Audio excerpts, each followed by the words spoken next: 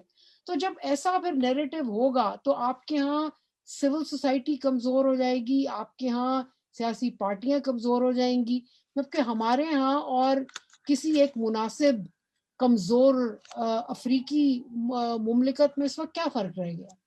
جی بالکل, آپ نے تو بڑی سخت قسم کی چارج شیٹ کر دی افریقی مملکت. لیکن میں سولنگی صاحب تو خیر اس کے اوپر بات کرتے رہتے ہیں میڈیا پہ قدغنوں کی اور مختلف بسا اوقات, لیکن سولنگی صاحب آپ یہ سمجھتے ہیں کہ اس رپورٹ سے کوئی فرق پڑے گا؟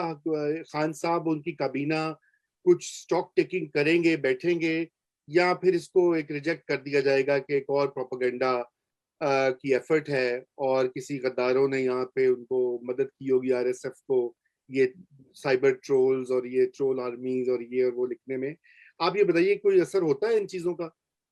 جی بالکل اثر ہوگا, اور اس کے فوراً بعد آپ ذرا جو پی ٹی آئی کے جو اکاؤنٹس ہیں ان کو دیکھیں, اور جو پی ٹی آئی آفیشیل اور ان کے ٹویٹر اور فیس بک کس طریقے سے جو ہے وہ ان کو نشانہ بناتے ہیں, اور جو ان کے ساتھ کوآپریٹ کرتے ہیں وہ کتنے بڑے غدار ہیں, اور یہ کتنی بڑی سازش ہے, ساری دنیا مل کے پاکستان کے خلاف کر رہی ہے. تو وہ بالکل اس کا تجزیہ کریں گے اور اس کا جواب دیں گے. میں آپ کو بتا دیتا ہوں کہ کیا ابھی چلے گا بیانیہ سوشل میڈیا پہ. وہ یہ ہوگا کہ چونکہ خان صاحب نے ایبسولوٹلی ناٹ کہا ہے امریکہ کو, بالکل اس لیے امریکہ نے آر ایس ایف کی رپورٹ چھپوا کر ان کو دیکھیں, انہوں نے تو متعدد جو چینی جو آؤٹ لیٹس کو جو انٹرویو دیے ہیں اس میں انہوں نے کہہ دیا ہے کہ جو مغربی جمہوریت ہے اس نے عوام کو کچھ نہیں دیا. اگر کچھ دیا ہے تو چینی کمیونسٹ پارٹی نے دیا ہے, اور ان کے پاس جو صلاحیت کو پرکھنے اور اس کو اوپر لے جانے اور احتساب کے جو ان کے ادارے ہیں وہ بڑے شاندار ہیں. بس میں صرف اس کا انتظار کر رہا ہوں کہ وہ تحریک انصاف کا نام کمیونسٹ پارٹی آف پاکستان کب رکھیں گے, اور یہ سارے جتنے غدار ہیں, جاگیردار, سرمایہ دار اور جو مغربی ملکوں کے جو حامی ہیں ان کا کب صفایا کرتے ہیں. میں جو ہے عمران خان کو سرخ سلام پیش کرتا ہوں. سرخ سلام. رضا, یہ جو خواہش ہے نا, یا ٹیکنوکریٹک گورنمنٹ کی ہو یا ون پارٹی گورنمنٹ ہو یا پریزیڈینشل فارم ہو, یہ ساری بحث جو ہے مجھے ایک دفعہ لگتا ہے کہ یہ اس طرف لے کے جائی جا رہی ہے تاکہ ایک زیادہ کنٹرول سسٹم ہو پالیٹکس کا, جس میں ان کے مطابق یہ ساری صفائی, جو سارا گند ہے, کچرا, یہ صاف کر دیں, اور بالکل منہ ہاتھ دھلا ہوا ایک ملک جو ہے جس میں کوئی کرپشن نہ ہو, کوئی بات نہ کرے. یہ سنگاپور بنانے کا جو, یا چائنا بنانے کا, ہانگ کانگ بنانے کا جو ایک دل میں خواہش ہے نا اسٹیبلشمنٹ کی, وہ یہ اس کا حصہ ہے, اور یہ بیچارے کر رہے ہیں عمران خان. ان کو ہی نہیں پتا کہ جب یہ پٹری سے اترے تو یہ بھی اسی طرح مارے جائیں گے. میرے خیال سے ان کو بالکل پتا ہے. یہ ایسے اتنے خان صاحب کوئی معصوم تو نہیں ہے. پچھلے 10-15 سال میں جو ان پہ انویسٹمنٹ کی گئی ہے وہ سارا ان کو پتا ہے کیا پروجیکٹ ہے. اصل میں بات یہ بھی ہے عائشہ جی کہ آپ کو یہ یاد رکھنا چاہیے کہ پاکستان میں اچھا خاصا ایک طبقہ ہے شہری مڈل کلاس میں جو ان چیزوں میں یقین رکھتا ہے. وہ یہ سمجھتا ہے کہ یہ جو چور ڈاکو سیاست دان ہیں ان کو نااہل کیا جائے, پھانسیاں لگائی جائے. آپ کو پتا ہمارے ڈرائنگ روم سے بات ہوتی ہے کہ یہاں پہ کوئی خمینی آئے 800 پھانسیاں دے دے اور یہ ملک صاف ہو جائے گا. یہ کئی بار میں نے اپنے کانوں سے, ان گنہگار کانوں نے ایک بار نہیں 10 بار سنا ہے. یہاں پہ کوئی آ جائے, کوئی ڈکٹیٹر آ جائے چلی والا, وہ آ کے سب کو قتل کر دے, 5-8-10 ہزار بندے غائب کر دے, تو یہ ملک ایک جنت بن جائے گا. بات یہ رضا, پاکستان میں ایسے جو لوگ ہیں جو ڈکٹیٹر کے آنے کی خواہش رکھتے ہیں, وہ صرف یہ نہیں بتاتے کہ اس ملک کی جو عمر ہے اس کا آدھے سے زیادہ حصہ جو ہے وہ ان ڈکٹیٹروں کے تحت ہی گزرا ہے. جی تو بس اب مجھے نہیں پتا کہ وہ دیکھیے وہ گڈ طالبان بیڈ طالبان کی طرح گڈ ڈکٹیٹر بیڈ ڈکٹیٹر بھی ہوتا ہے نا، آپ کو پتا نا. میرے جیسے خیال میں ہم ڈاکٹر حسن عباس کو خوش آمدید کہیں. جی ڈاکٹر صاحب کو وہ بالکل تشریف لے آئے ہیں. بالکل doctor Hasan Abbas, thank you for joining at a short notice. میں نے کہا چونکہ آج موضوعات جو ہیں وہ آپ کے کام سے بھی منسلک ہیں، آپ کی جو اسٹڈی ہے طالبان کی اور پاکستان امریکہ کے تعلقات کے بارے میں، تو ہم نے کہا کہ ایک تو آپ کو دعوت دی جائے، دوسرا ڈاکٹر عائشہ صادقہ بھی موجود ہیں، اور میرے خیال سے جو ہے آپ کی اچھی ایک مکالمہ بھی یہاں پہ ہو سکتا ہے. تو آپ کے آنے سے پہلے ہم گفتگو کر رہے تھے کہ اب افغانستان سے انخلا کے بعد امریکہ نے پاکستان کو جھنڈی کرا دینی ہے یا نہیں، یا وہ جو سختیاں پہلے 90s میں ہم نے دیکھی تھیں، ایک پوری ڈیکیڈ ہو گئی تھی، کیا ہسٹری تاریخ اپنے آپ کو دہرانے جا رہی ہے یا اس بار کچھ مختلف ہے جو بائیڈن کی راج میں؟ بہت شکریہ آپ کا. ہمیشہ جب بھی آپ بلاتے ہیں میرے لیے بڑی آنر کی بات ہے. آپ سے سلنگی صاحب سے راج عائشہ بھی موجود ہیں، رابعہ صاحبہ بھی ہیں. آپ کی یہ پچھلی جو گفتگو چل رہی تھی جو تھوڑی سی میں نے سنی، وہ اس سے میں اس کا لنک جوڑنا چاہتا ہوں. وہ بھی بڑی شاندار گفتگو تھی، اور وہ بڑی عائشہ نے جو باتیں کی وہ انتہائی اہم باتیں. مجھے یہ بھی لگتا تھا، اور اس سے بات یہ طالبان کے ساتھ لنک ہوتی ہے، کہ پاکستان میں یہ جو جمہوریت کو فزل آؤٹ کرنے کی ایک اسٹیبلشمنٹ کی کوشش ہے، یہ ہمیشہ سے جاری ہے. اس میں بڑا اہم کردار یہ جو آخری 20 سال میں، اس میں سے شروع کے 10 سال تو مشرف حکومت کی نظر ہو گئے، لیکن جب ڈیموکریسی واپس بھی آئی تو اس میں یہ جو وار آن ٹیرر کا سارا سلسلہ تھا، اور افغانستان میں جو یہ جنگ جاری تھی، اس نے بھی پاکستان کی جمہوریت کو بہت نقصان پہنچایا. یہ تھوڑا سا ایک انڈائریکٹ آرگومنٹ ہے، پر صرف اس سے میں اس بات جوڑ کے آپ کے سوال کی طرف آتا ہوں کہ یہ جو جس طریقے سے وار آن ٹیرر لڑی گئی، اور جس طرح سے وار آن ٹیرر کو فریم کیا گیا، اور جس طرح اس کو ٹوٹلی ڈومینیٹ کیا گیا ایک ملٹری آپریشن کے ذریعے، جس سے اور بڑے مسائل پیدا ہوئے. کیونکہ سافٹ یا سی وی ای سے مانی کاؤنٹر وائلنٹ ایکسٹریمزم کے جو سافٹ ذرائع ہیں، یعنی جو پوئٹری، آرٹ، کلچر، جو پاکستان کی اسٹرینتھس ہیں تمام، وہ اس طرف جانے کی بجائے جو سارا ایک بالکل ہی ایک پولیس اپروچ تھی. اور پولیس اپروچ سے میرا مراد یہ ہے کہ ملٹرائزڈ پولیس اپروچ تھی، اور پھر ملٹری ایکشن جس طریقے سے کیا گیا، اس نے جمہوریت اور جمہوری اداروں کو بالکل سائیڈ لائن کر دیا. تو یہ جو ایک وار آن ٹیرر کی اپروچ تھی، اس نے بھی بڑا شدید نقصان پہنچایا. اور چاہیے تو یہ تھا کہ پاکستان ان ادوار میں پچھلے 15-20 سال میں رول آف لاء میں انویسٹ کرتا. پوری ایک آپ کی جوڈیشل لائرز موومنٹ ہوئی تھی، وہ سب کچھ کو پہ پانی پھیر دیا گیا.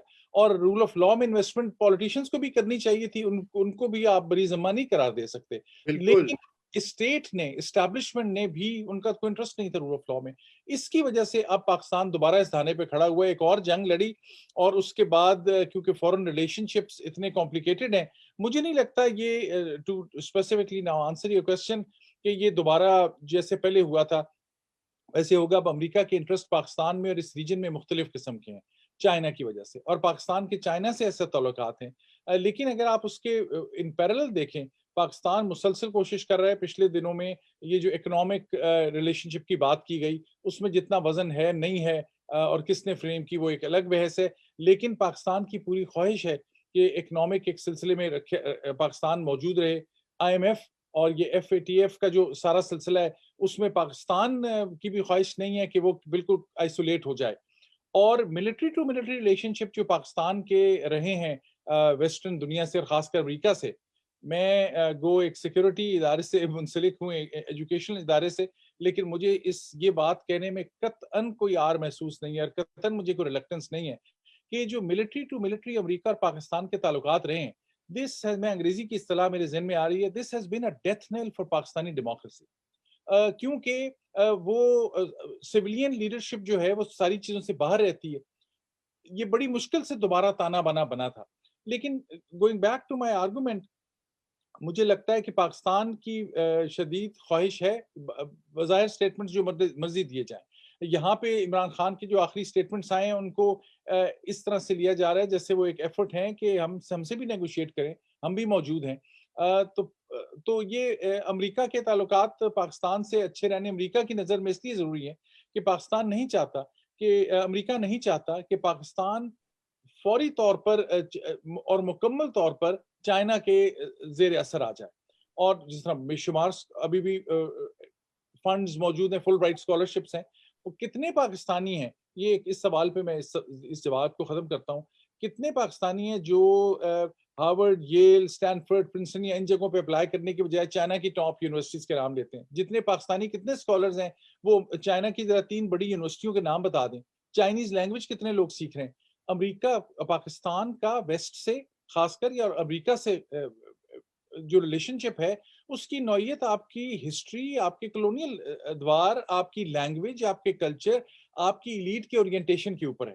تو وہ چائنا کی طرف کہہ دینا تو بڑا آسان ہے, اور بڑی پریشان کن بات ہے جو پہلی بھی کہی گئی کہ یہ جو بار بار وہ چائنیز سسٹم کی تعریف و توصیف بیان کرتے ہیں عمران خان صاحب, یہ بڑی قابل شرم بات ایک ڈیموکریٹک لیڈر کے لیے اس طرح کی بات کرنا, یا اور لوگوں کا جو جمہوری رویے رکھتے ہیں ان کی اس بات کو سن لینا. ان کی اپنی ساری موومنٹ یا اپنی ساری جو سپورٹ بیس ہے, فوج سے مدد ملی آخری مرحلے پر, لیکن ان کی ساری ایفرٹ بھی جمہوری تھی. ٹو گیو ہم کریڈٹ ویئر ڈیو, وہ پولیٹیکل پارٹی لے کر آئے تھے نا, اور ووٹ کے ذریعے آئے, لوگوں کے پاس بار بار گئے. اگر وہ الائنس ان کا فوج سے ہوا, باقیوں کا بھی ہوا تھا. ٹو بی فیئر ٹو ہم. صحیح بات ہے, صحیح بات ہے. دیکھیے ڈاکٹر صاحب, بات یہ کہ آپ بڑی منطقی باتیں کر رہے ہیں. پاکستان میں جو عوام ہیں وہ یہ دیکھ رہے ہیں کہ ارطغرل ہمارے جو ہے ارطغرل غازی وہ گھوڑے میں بیٹھ کر آپ کو فتح کرنے کے لیے آ رہے ہیں چین کے ساتھ. تو خیر نہیں ہے ڈاکٹر صاحب. تو